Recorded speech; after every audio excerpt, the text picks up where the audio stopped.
Hello, everyone. Thanks so much for being here. This is for anyone who wasn't able to attend our in-person college planning night. I just want to make sure that you had the opportunity to receive this information, and so here we are. So we are talking about how to plan for college as an 11th grader. It's obviously not going to go through everything, but just to kind of hit some key highlights to think about as you are navigating your second semester of your junior year. So here we are. If you want to submit questions, I can still answer those questions for you.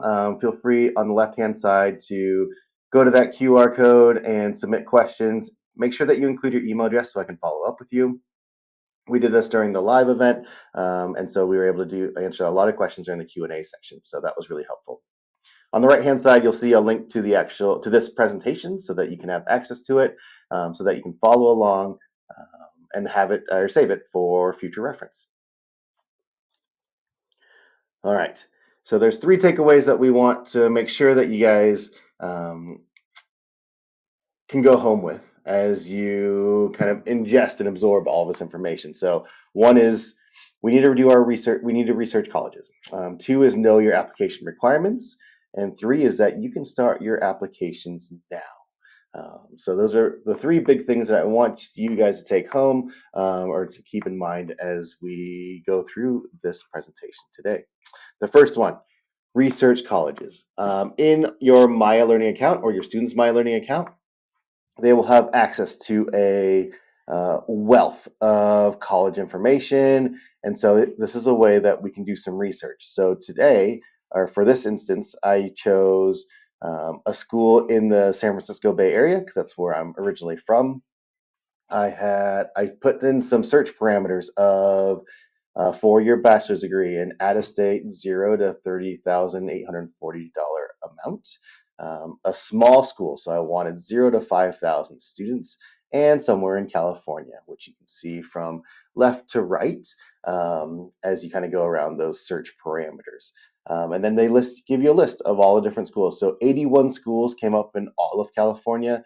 I can definitely, and I zoomed in to the San Francisco Bay Area just to see what is available there. So this is a great way of just seeing if there's a certain area of the country that you want to be in, how you can research some schools that are local to that area, what their search or admissions selection or parameters are, and how big they are, and that kind of thing. So we need to do our research so we know where we want to apply, right? And so this is one of the ways that we can start doing that research. We may not know or have heard of a lot of these schools, and that's why we do the research. That's why we try to figure out, is this something that I want to be a part of or I want to learn more about?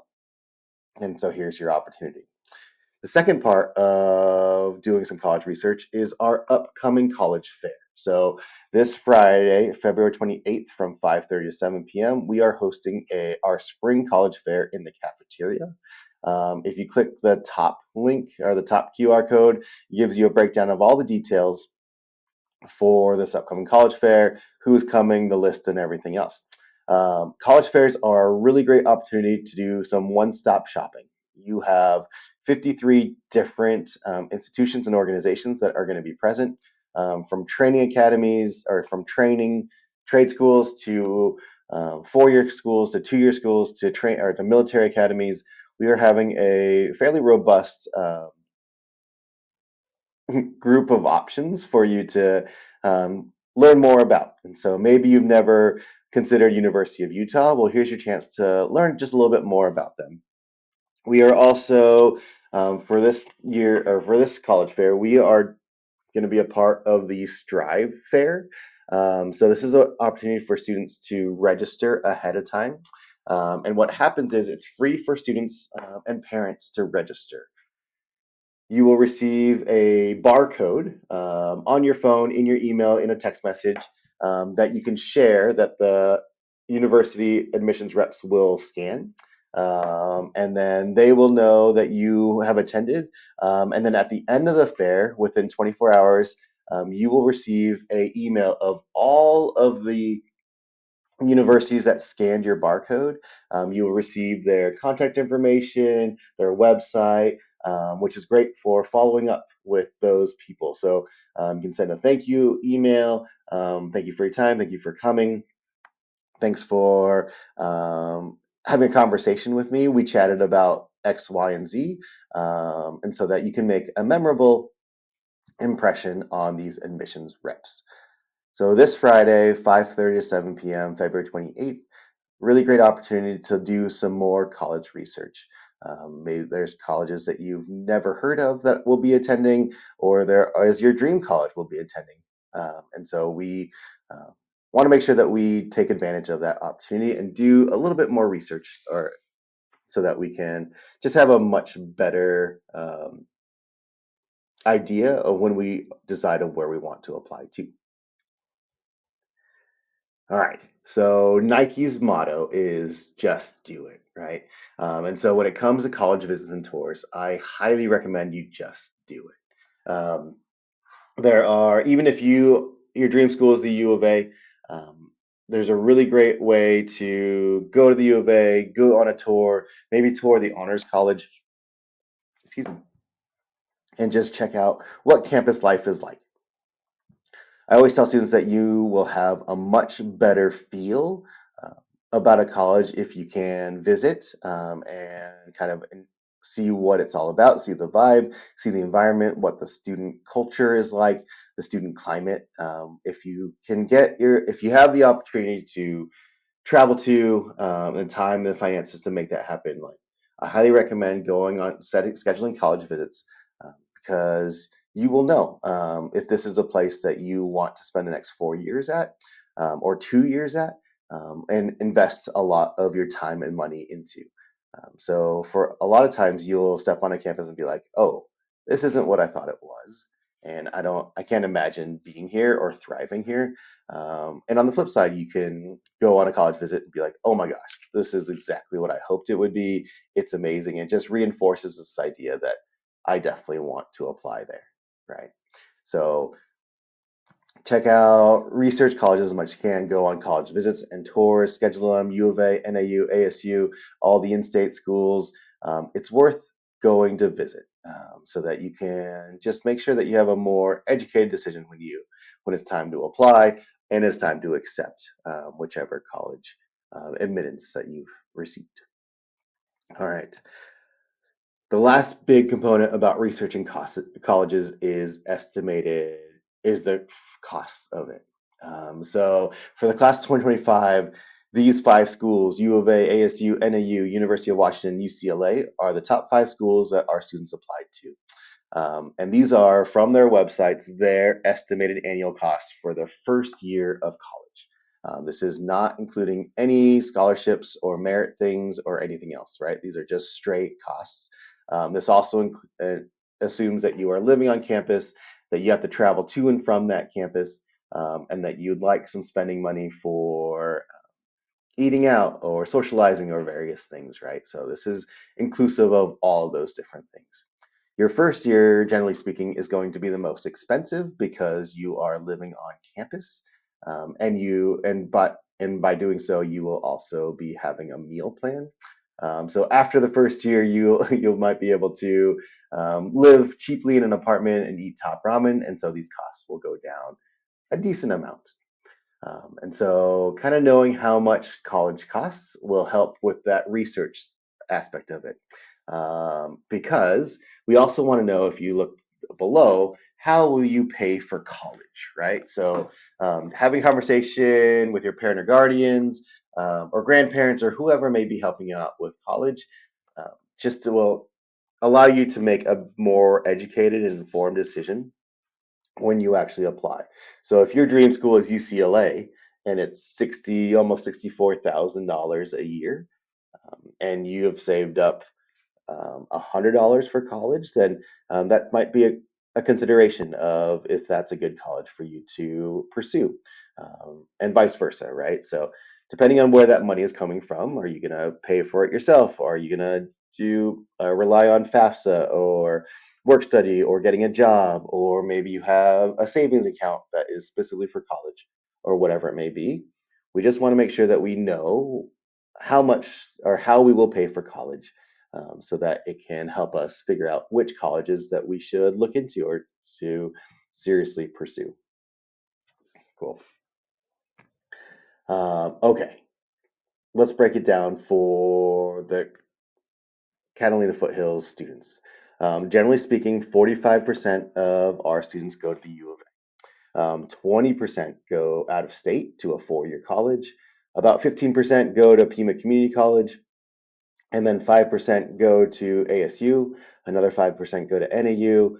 Another 5% go into the military or workforce, and then another 5% unknown. We don't know what they're doing, and or they haven't told us, or that kind of thing, right?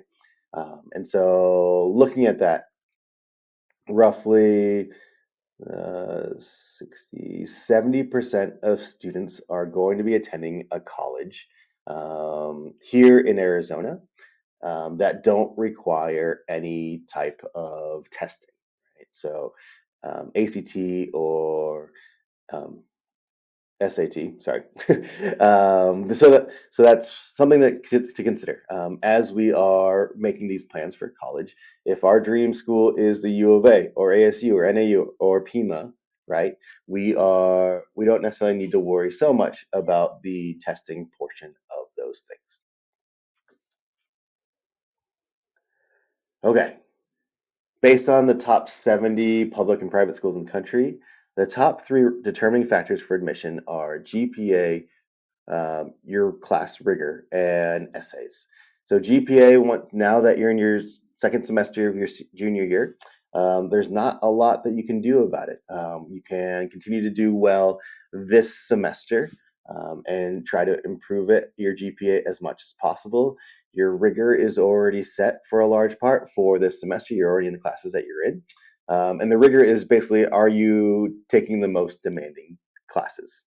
And then your essays. So if you have a 4.0 unweighted GPA and a 27 AP classes or honors classes or that kind of thing, right? How do you set yourself apart? And that's through your essays. Your essays are where you can share your character, your resiliency, your perspective on life, your drive, and what do you hope for the future. So there's a lot of different ways that you can impact the readers for your application through your essays. And so we just want to make sure that we um, understand what colleges are looking for, and this, for the most part, is it, right? So GPA, rigor, and essays. So let's get into that just a little bit deeper.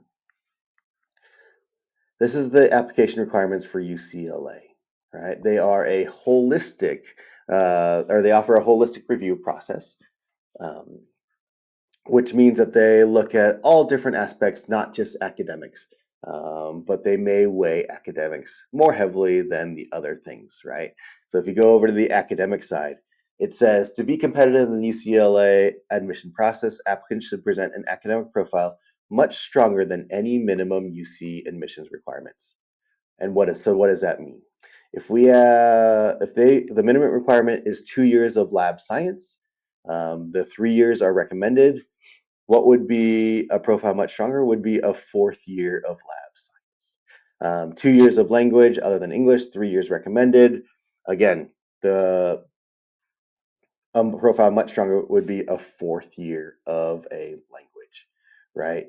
And so stuff to think about as we are navigating for our senior year, um, because next week you will start working on your course requests for your senior year. And colleges, or especially the more selective colleges, so Ivy Leagues, the top 30, top 70, top 100 colleges, will want to see that you are still continuing to push yourself your senior year. And so they will want to see that your progression. So if you've taken AP Language and Composition this year, they will want to see that you're taking AP Literature in your senior year. So there's not this huge drop in slacking off for your senior year, because a lot of those colleges will look at your first semester of your senior year grades with their admissions process.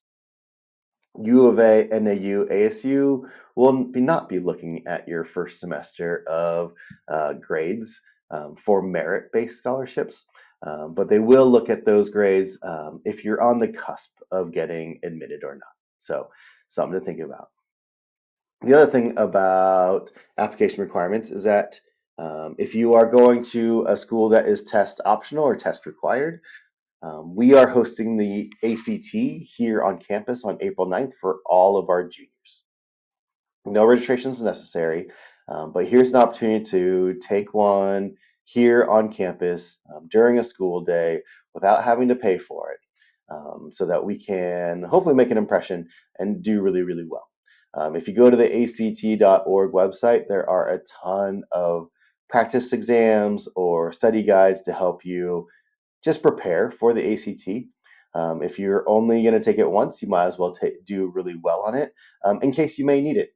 If you think that you're only going to go apply for colleges that are test optional or test not required, who knows? Like, I just would hate for you to limit your opportunities because you decide to not take that ACT test very seriously and need to take a new test. Or if there's a school that you meet at a college fair or a school visit, and you're like, oh my gosh, I really like what this is all about, but they're test required, and I haven't taken a test yet. So the ACT is one that almost all colleges will accept. The SAT is the other. If you're interested in taking the SAT, you'll go through your College Board account, so collegeboard.org /SAT, and sign up, register for an SAT exam that way. Awesome. So kind of switching gears now. So here is the college application timeline. From rolling admissions means that they are open for admissions from July 1st to May 1st, though it's not really a deadline for that. So U of A, ASU, NAU are all rolling admissions. You'll see rolling admissions for a lot of public schools in general, but at least for us, for ASU, NAU, U of A, usually around the first week of July, you can start applying, which means that in 5 months or so, right, that you'll be able to start applying for college because they just use your freshman, sophomore, and junior years of grades. So early decision is typically November 1st to November 15th. Early action, the same kind of deadline. Early decision one means that if you get accepted to that school, you are obligated to attend. So you will only be able to attend that school. You'll have to withdraw your application from all other schools. And generally speaking, you can only early decision for one school.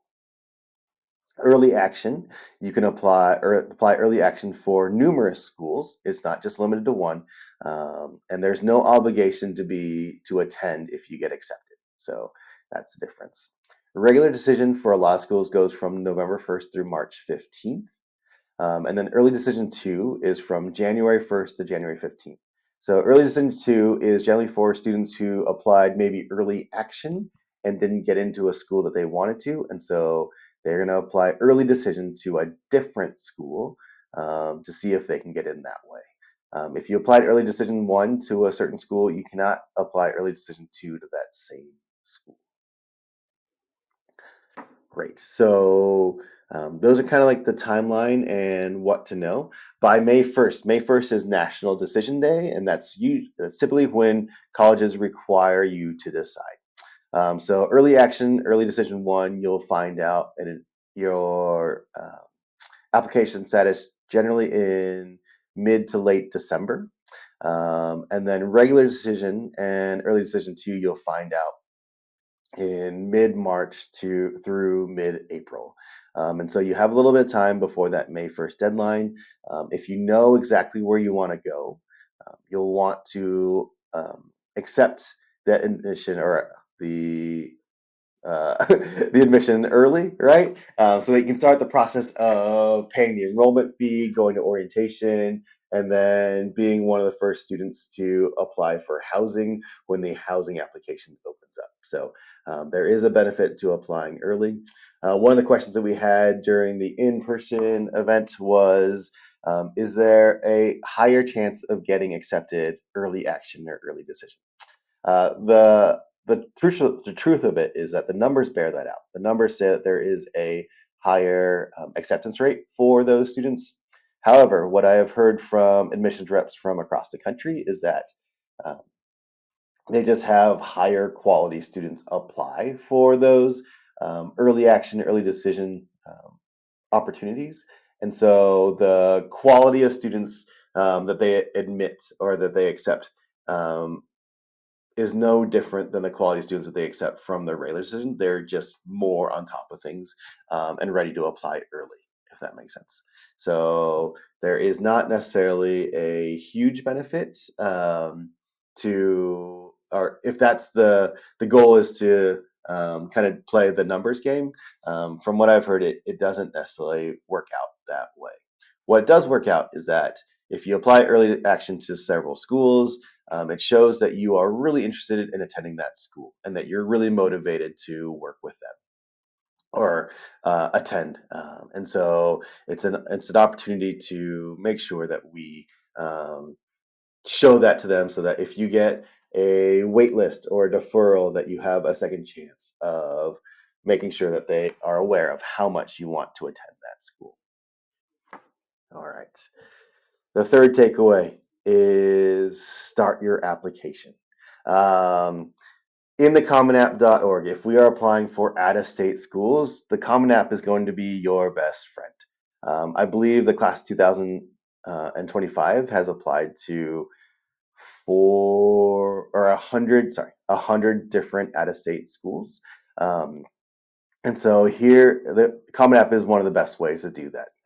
It's one application that you can log in and start right now because it'll carry over through for the following school year. So you can create your account through Common App now. And then when it changes over, I think in July, it'll carry over your profile information, your family information, your education information, your testing activities, and that kind of thing. So you can start working on that now. The benefit of working on that now is that um, it's a less condensed amount of time in when you come back to school to when those applications are due your senior year. So it's hopefully like by starting now we can stretch out that time frame so that you are less stressed, so you have more time to write through your activities, you have more time to think about essays and how you want to fill out this application. So, something that you'll highly encourage you guys to start now to see what it looks like. I heard from the Common App people that the essay prompts for next school year will be available sometime in mid-March. They haven't changed over the last 2 years, so I can't imagine that they will change too much.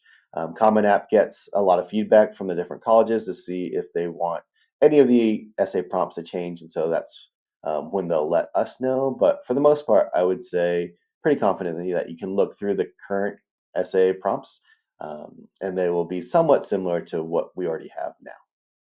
So let's create an account, let's start filling this out so that we are ready to go and that we can start thinking about all these different places. The other thing about Common App that's really great is that they offer a college search function. So one of the other tabs across the top from left to right is college search. And so you can view a bunch of different colleges and see who's available in the Common App. Every college will have their own application fee and they may have their own requirements. So requirements such as supplemental writings, a resume, or different requirements for letters of recommendations, which we will submit through Maya Learning. But it's a really great opportunity to do some more research about colleges. Then you can add them, you can save those colleges under My Colleges. And then so it'll give you a breakdown of how many letters of recommendations do you need, how much additional essay writing do you need, and that kind of thing. We had a really great question about letters of recommendation in the live event, and we chatted about how if the colleges do it through your research, if you need letters of recommendation, U of A, ASU, NAU, they do not need letters of recommendation. They only need letters of recommendation if you're applying for their honors colleges. So that's something to keep in mind. But for these out-of-state schools, for scholarships or whatever else, typically students will need letters of recommendation. And so the advice that one of our teachers gave is that give teachers plenty of time. Ask them ahead of time, right? And ask them, hey, would you be willing to write me an incredible letter of recommendation? Right? Let's put some onus on them, and just make sure that they can help you out with really sharing what you want to accomplish with their letter of rec. I highly encourage you to create a brag sheet, which is typically like a just a bullet points of stuff that you're really proud of. So in your essays, your college application essays, say you're writing on your leadership skills, and maybe you want your link crew advisor to share more about your leadership skills, then that's something that we would include with that brag sheet for that teacher's letter of recommendation. Or on the flip side, maybe you talked about leadership skills in your essay, and so you want your link crew leader to talk about or to highlight your resilience or determination or organization, something to kind of offset to complement your leadership skills, so that the reviewer of your application has a pretty robust idea of how well-rounded you are and how awesome you are. So let's make sure that we write or we ask counselors, teachers, coaches, supervisors, whoever it may be that you're asking for your letters of recommendation. We ask them early on if they'd be willing and if they would like a brag sheet from you, and if there's anything that you can do to help them out. After your teacher or whoever has written your letter of recommendation, highly encourage you to send them a thank you note to let them know how much you appreciate them spending that time. Because for a lot of recommenders, your letters of recommendation take quite a bit of time. They take anywhere between 1 and 3 hours a lot of times to write a personal and helpful letter of recommendation. So, and that's what you want. You want someone who knows you well enough that can share stories about you, share experiences about you, and just how awesome you are. All right. The last part about applications is just the essays, right? Application essays, like I said before, are the third most important thing that colleges look at for admissions. And so this is where we can stand out. There's two huge reasons why students struggle with college applications essays. And the first one is just a failure to launch. They read the prompt and they get so overwhelmed by not knowing what to write. They just don't know how to get started. And the second thing is that um, students don't believe that they have a story worth sharing in comparison to others. They see people that have had all of these different life experiences or these traumatic experiences, and they're like, I've had a normal life. What do I have to say? What can I write about? And so I've created this RISE brainstorm college essay writing program. It's review your life, identify your roles, share your stories, explain your why. And it's something that I have gone through with students. It's something that I've created to help them just get started, to get over that failure to launch.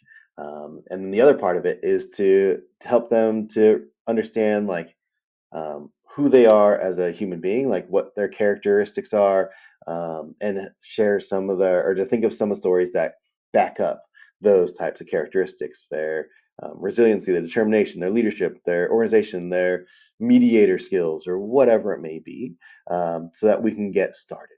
And so it's to help students get started. And then the hope is that by starting now with your college essays, that you'll have time to edit, redraft, and then potentially pivot to something different that might be a better fit for describing how amazing of a human being that you are and how you hope to change the world or change other people's lives or whatever it may be. So in April, we will have a college essay. We'll go through the RISE program in a large group setting in person for students who want to participate and kind of get ahead so that they can start revising and editing over the summer before college or before they come back in the fall for their senior year. Okay, so we're going to go through. This is where I asked for some evaluation on the presentation. Feel free to submit that if you would like. That would be awesome just to help us improve for future opportunities like this. And then feel free to schedule an appointment with me anytime. Parents, students, guardians, families, whoever, happy to help anyone. And on the right-hand side, we are on Instagram, the counseling site. This is where we'll share upcoming events and various things. So go ahead and give it a follow. I'm going to go ahead and go through some of the questions that we received during the live event, and hopefully they will help you. So one of the questions was, um, does every college ask a different question topic for the essay? And so for the Common App, there are 7 different essay prompts, and then a lot of colleges will require supplemental essays. And so some of them are shorter, some of them are longer, and that they are very specific to that college. So one of the most popular ones is the why this school question. So why are you interested in attending Stanford University?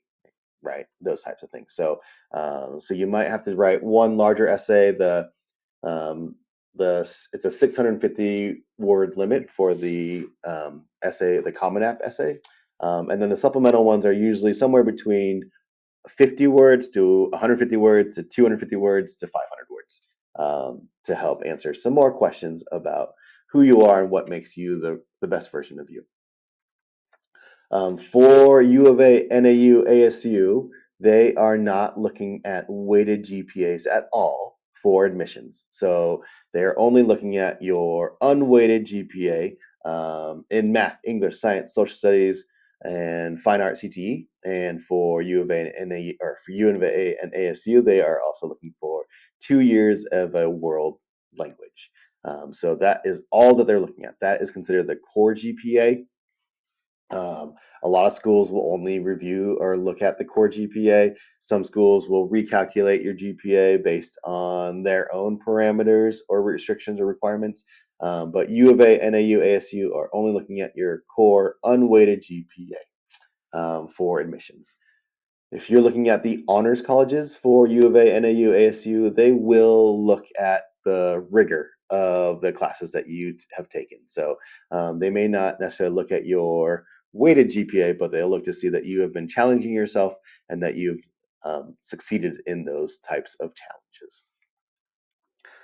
If I apply early decision, can I still apply to other schools as backup is one of the questions. So if you apply early decision, yes, you can still, let me double check that. You can only apply to one school early decision. You can apply to other schools regular decision. So yes, you can. Where should we look for scholarship opportunities? The My Learning has scholarship opportunities through there. We've created a Google Sheet of local scholarship opportunities for students to view, which we share in the Google Classroom. And then the third place that I like is a website called Going Merry, GoingMery.com. It's another just a scholarship website that you fill out information and then they will share all the scholarships that you're eligible for. One of the best places to look for scholarships is after you apply to a certain college. So say U of A, you will receive an account. And with that account, you'll have access to their Scholarship Universe website, which lists all the different scholarships that are available to U of A students, as well as nationwide. And so that's a really great way to apply for different scholarships specifically for U of A students. Is there a searchable list of Catfoot alumni that students can contact? We are working on that. So that is a really great question and a really great opportunity. We have alumni that are that went to school all across the country and across the world. And so being able to have a database of those students, or sorry, of those alumni that are willing to talk with current students is something that I'm working on. So stay tuned for that. So hopefully we'll have that by the time our juniors are applying for um, colleges in the fall. Um, my students struggling to decide what to study. Any resources, tools to help them decide or narrow down options? So we got this question a fair amount in the live meeting or live event. So my biggest advice is that the number one major for first year students is undecided, right? And so it's okay if we don't know. I think the most important thing is that we figure out where we want to not know. So if it's at Pima or U of A or GCU, or is it at University of Kansas or Notre Dame, right? Let's figure out where we want to figure that out. Because if we can go to a college that we have really great vibes, really great environment, really great culture, we will figure out what makes us thrive in that environment. We will meet the right type of community to help us um, kind of just foster our growth and our understanding of who we want to be, and what we want to do, and that kind of thing. So I would get less fixated on the specific major and more just where we want to be, where we want to discover, where we want to figure this out, right? What makes the most sense for me? Because in that environment, we will hopefully get the opportunity to um, meet the right people or find the right professor that will help us figure those things out. Is applying to Pima any different than the NAU or four-year college? Not really. The main thing that the difference would be is the lack of entering your grades or transcript from high school. Outside of that, it's pretty much the same. And so you can do that starting now. Or sorry, not starting now. You can do that. It's more of a rolling admissions, like we talked about before. So that's something that you can do. Would I recommend going to Pima to take classes to figure out what you might want to be interested in, and then transferring to U of A? Absolutely. Pima is a third of the cost of a four-year college for the most part. And so if we are not sure of what we want to do, we can explore that at Pima and then transfer to a four-year or to a two-year college, essentially, or four-year college after that to graduate with our bachelor's degree in a specific field of study. So what's really great about Pima is that they will have you, when you enroll or when you start up, you'll meet with an enrollment advisor, and they'll kind of break down, are you interested in transferring to a four-year school? Are you interested in working right away? Like, what are you interested in doing? And they will make sure that you take the right classes so that they all transfer to wherever you want to go, or you take the right classes so that you graduate as soon as possible so you can start working as soon as possible, right? Which is really nice. Um, Da, da, da, da. If a student is not interested in attending the schools, or sorry, if the student is not interested in any of the schools that are registered for the upcoming college fair, should they still attend? I would say yes. The reason for that is that you have no idea if there's a school out there that you have never considered before, and that you may have like change your mind or have a better grasp of. Or you go and you talk to these admission reps, they share about their school or their opportunities, and you realize, oh, this reinforces my dream to go to this other school that is not present, right? And so having that extra information will help just make a more uniform or informed, sorry, not uniformed, informed decision going forward. Is there a benefit to completing the FAFSA for merit scholarship? So a merit scholarship is different from the FAFSA. Merit scholarship is just solely based on grades. It's not based on anything else. The FAFSA and any scholarships that come from the FAFSA or financial need are from the university, and they are not connected to grades whatsoever. So the FAFSA, I encourage all students to complete the FAFSA because you just never know. I've heard from many colleges that um, for families who don't feel like they will qualify for anything from the government, the colleges will get that information or have access to that information, and will be able to say, "Oh, um, Chris wasn't eligible for the Pell Grant for their FAFSA or whatever else, but he is available for this presidential scholarship from us or whatever else," right? So they're able to use that information to try to help make college as affordable as they can for you. They want students to attend their colleges. They want students to be able to go through the 4 years and survive and graduate because that makes their college look really great. Is it beneficial to bring a resume to the college fair? I would say no, because if we register, like I said, through the strivefair.com and find the Catalina Foothills High School College Fair, you will receive all of the contact information from the various admissions reps and that kind of thing. And that's where you can, when you email them, you can email them and say, "Thank you so much for meeting with me. I really enjoyed our conversation about this. I've attached my resume, my current resume, for you to view," and that way they have it, and that have it, and they can keep it and refer back to it if they want to, and that kind of thing. Does my child have to make an appointment with a college planning counselor to talk about college? Uh, yes, like you can. I highly encourage you to schedule an appointment with me. It's the best way to make sure that I'm available. Your alpha counselors can also help with college too. So we work together to just provide as much help and assistance to you and your student as possible. So either one, happy to help either way. If our student has several colleges that they are interested in, how many colleges do you recommend applying for? That is a great question. That's usually a need-based question, right? Like, can we financially afford to apply to 20 different colleges at, between $50 and $100 each? And so I recommend like a 3-3-3-3-3-1, right? Is the one super safe school, maybe that's Pima. Three relatively safe schools, U of A, ASU, NAU, right? In-state schools.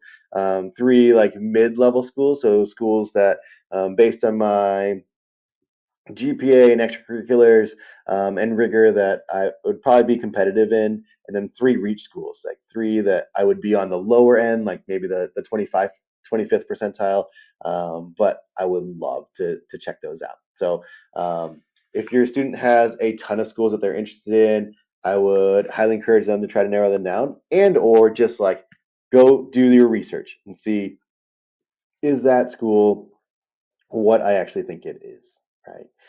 And that kind of thing. Um, da, da, da, da, da. The last question that I'll answer is, can you explain the process for the WUI scholarship, the Western Undergraduate Exchange? So the most of the West Coast states have this partnership called WUI, WUE. So if you just Google W or WUI, WE, you'll find it. And how it works is that instead of charging out-of-state tuition for these schools, it's usually about 50% of the out-of-state tuition. So it's somewhere between in-state and out-of-state is what they end up charging you, which is really, really nice because it saves you thousands of dollars. And so you have to look at that list and see which majors are available, because it's not available for all majors at all schools. But you can look at the list of different WUI opportunities and see, oh, Cal State San Marcos is one of those schools, for instance. I'm not sure if they are. And they offer tuition at $8,000 as opposed to $30,000 for an out-of-state student. So that could be a viable alternative for me. Every school has slightly different WUI application process. Some you just apply normally and they will automatically apply it. Some you have to do some extra steps. So it just depends on the school, and me or myself or the other college or the other alpha counselors can help you with that. So I'm going to wrap this up. Thank you so much. Again, my name is Chris Shea. Sorry, I don't know if I introduced myself at the beginning. I'm the College and Career Counselor here at Catalina Foothills. Happy to help in any way that I can. Schedule an appointment with me, reach out. And thanks so much for being a part of this.